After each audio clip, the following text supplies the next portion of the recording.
ចាសួស្តីបងប្អូនអញ្ចឹងយើងជួបគ្នាជាមួយនឹងពិសោធន៍និមិត្តថ្មីមានឈ្មោះថា Isotope and Atomic Mass ចានៅក្នុងsimulation នេះឬក៏ពិសោធន៍និមិត្តនេះយើងមានពីរផ្នែកគឺ Isotope និង Mixture ចាអញ្ចឹងដំបូងយើងចូលទៅផ្នែក Isotope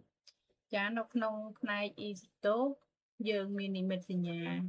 ភាគល្អិតប្រូតុងមានពណ៌ទឹកក្រូចនេះនៅត្រង់ចាហើយនឹងនៅត្រង់គឺពណ៌សហើយនឹងអេເລັກត្រុងគឺពណ៌ខៀវហើយផ្នែកខាងស្ដាំនេះយើងមានតារាងខួបប៉ុន្តែគេដាក់មកតែ10ធាតុទេពីអ៊ីដ្រូសែនទៅដល់នេអុងយើងចុចសញ្ញាគីនេះដើម្បីបង្ហាញនិមិត្តសញ្ញាចុចទៅឃើញនិមិត្តសញ្ញាអ៊ីដ្រូសែនចាអានេះដើម្បីមើលឃើញភាគរយរបស់អ៊ីសូតូបនៅក្នុងធម្មជាតិចាអញ្ចឹងឧទាហរណ៍ថាយើងចុចទៅលើអ៊ីដ្រូសែនអញ្ចឹងយើងឃើញថាអ៊ីដ្រូសែនមានម៉ាសមួយអ៊ីដ្រូសែនដែលមានប្រូតុងមួយម៉ាសមួយ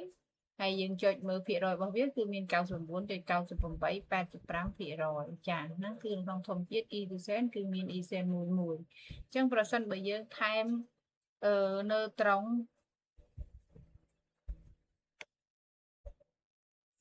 ទៅឲ្យវាគឺវានៅតែជាអ៊ីដ្រូសែនដដែលតែអ៊ីដ្រូសែន1 2អាមិញហ្នឹងហើយគេហៅថាអ៊ីសូតូបគឺជាអាតូមនៃធាតុតែមួយមានប្រូតុងដូចគ្នាតែនៅត្រង់ខុសគ្នានៅពេលដែលនៅត្រង់ខុសគ្នាធ្វើឲ្យចំនួនម៉ាសហ្នឹងខុសគ្នាដែរមុនដំបូងយើងមើលទៅឃើញនេះអ៊ីដ្រូសែន1 ពេលអ្នកគ្រូដាក់នៅត្រង់ចូលទៅវាទៅជាអ៊ីដ្រូសែន1 2អញ្ចឹងអ៊ីដ្រូសែន1 2ជាអ៊ីសូតូបជាមួយនឹងអ៊ីដ្រូសែន1 1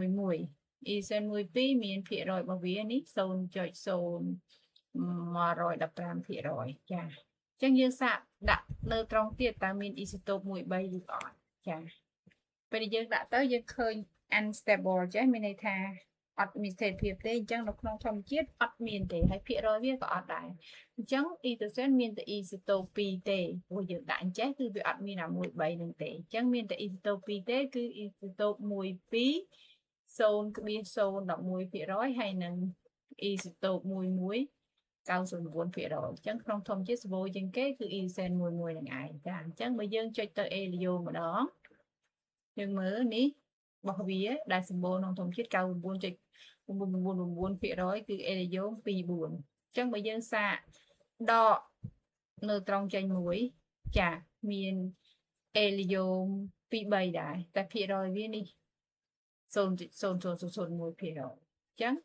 អេលីយ៉ូមានអ៊ីសូតូប2មិញ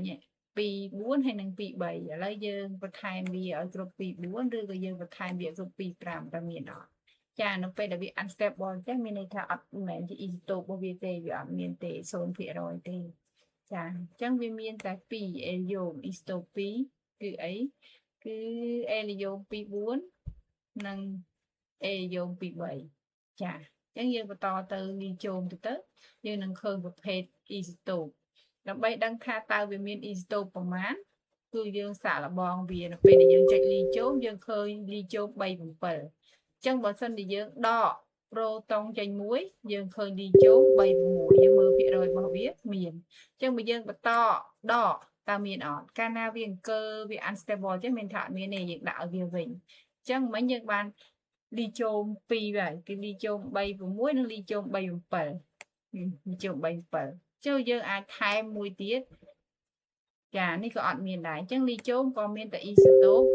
2ដែរអញ្ចឹងដើម្បីដឹងថាអាតូមណាមួយមានអ៊ីសូតូបប្រមាណនៅក្នុងពិសោធន៍នេះគឺយើងថែមចំនួនប្រូតុងឲ្យវាឬក៏ដកចំនួនប្រូតុងចេញពីនវាយោរបស់វាដល់ពេលដែលយើងថែមទៅឃើញវាដាក់ stable មានន័យថាវាមានអ៊ីសូតូបនឹងហើយយើងមើលភាគរយវាមានប៉ុន្មានភាគរយហើយមានម៉ាសប្រមាណអញ្ចឹងទៅហើយបើយើងថែមទៅវាញ័រឬក៏ដកទៅវាញ័រដាក់ថា unstable បែបនេះមានន័យថាវាអត់មានទេវាមិនមែនជាអ៊ីសូតូបទេ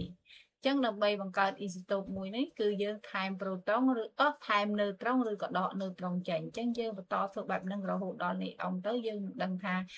អេលីយ៉ូអ៊ីដ្រូសែនមានអ៊ីសូតូបប្រមាណលីជូមានប្រមាណបេយ៉ូមានប្រមាណដោយសារការធ្វើពិសោធន៍បែបហ្នឹងឯងចា